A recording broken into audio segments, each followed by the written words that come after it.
നമസ്കാരം. മമ്മയുടെ അടുക്കളയിലേക്ക് സ്വാഗതം. ഞാൻ ഗീത. നമുക്കിന്ന് കടലയൊക്കെ ഉള്ളിൽ വെച്ചിട്ടൊരു ചപ്പാത്തി തയ്യാറാക്കാം. ഈ ചപ്പാത്തി എങ്ങനെയാണ് ഉണ്ടാക്കുന്നതെന്നും അതിന് വേണ്ട സാധനങ്ങൾ എന്തൊക്കെയാണെന്നും നോക്കാം.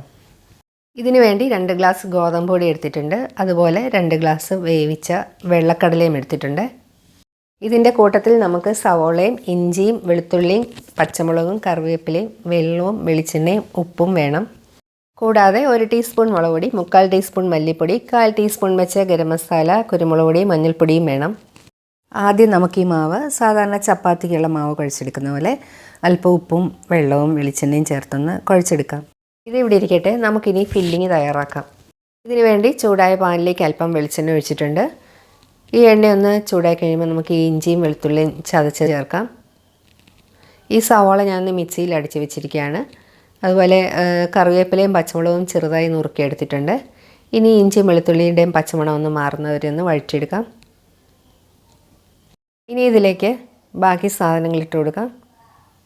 കറിവേപ്പില, പച്ചമുളക്, സവോള. ഇതധികമൊന്നും മൊരിഞ്ഞു വരേണ്ട കാര്യമില്ല, ചെറുതായിട്ടൊന്ന് വാടിയാൽ മതിയാവും. നമുക്കിനി ഇതിനകത്തേക്ക് അല്പം ഉപ്പ് ചേർക്കാം. എന്നിട്ടൊന്ന് വഴറ്റിയെടുക്കാം. ഇതെല്ലാം ഒന്ന് വാടി വന്നിട്ടുണ്ട്. നമുക്കിനി ഇതിനകത്തേക്ക് പൊടികൾ ചേർക്കാം. ഇനി ഈ പൊടിയുടെ പച്ചമണം ഒന്ന് മാറുന്നത് വരെ ഒന്നിളക്കിയെടുക്കാം. ഈ ഒരു ചപ്പാത്തിക്ക് വേറെ കറിയുടെ ആവശ്യമൊന്നുമില്ല കേട്ടോ. നമുക്കിപ്പോൾ ലഞ്ച് ബോക്സിലേക്കൊക്കെ കൊടുത്തു വിടുമ്പം വേറൊന്നും ഇതിൻ്റെ കൂട്ടത്തിൽ ആവശ്യമില്ല. ഇനി നമ്മൾ ഈ കടല വേവിച്ച് ചേർക്കുകയാണ്. ഈ വേവിച്ച കടല ഞാനൊന്ന് മിക്സിയിൽ അടിച്ചെടുത്തിരിക്കുകയാണ്. ഇനി ഇത് നമുക്ക് നന്നായിട്ടൊന്ന് ഇളക്കി യോജിപ്പിക്കാം. ഇതിനെ ഇവിടെ ഇരുന്നൊന്ന് തണുക്കട്ടെ.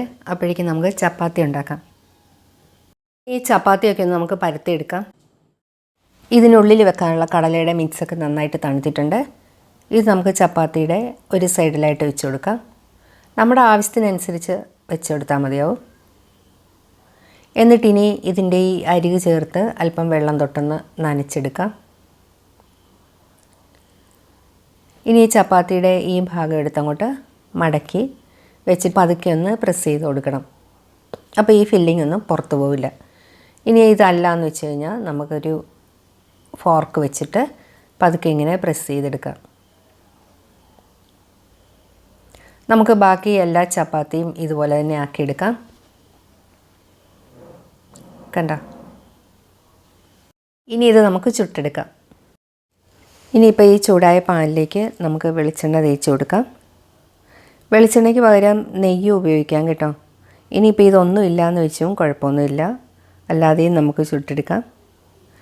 ചപ്പാത്തി ഇട്ടു.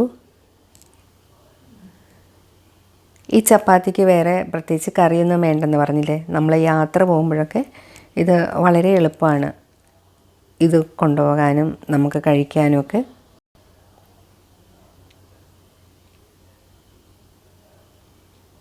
ഇതിൻ്റെ ഒരു സൈഡായിട്ടുണ്ട്. നമുക്ക് ഈ സൈഡിലേക്ക് അല്പം എണ്ണ തേച്ച് കൊടുക്കാം.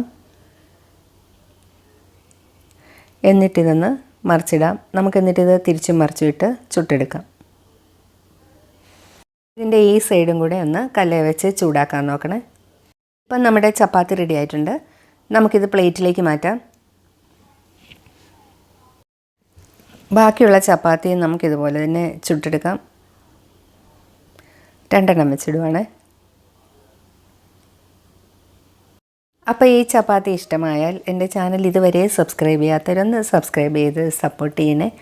അടുത്തൊരു വീഡിയോയുമായി വീണ്ടും കാണാം. Thank you.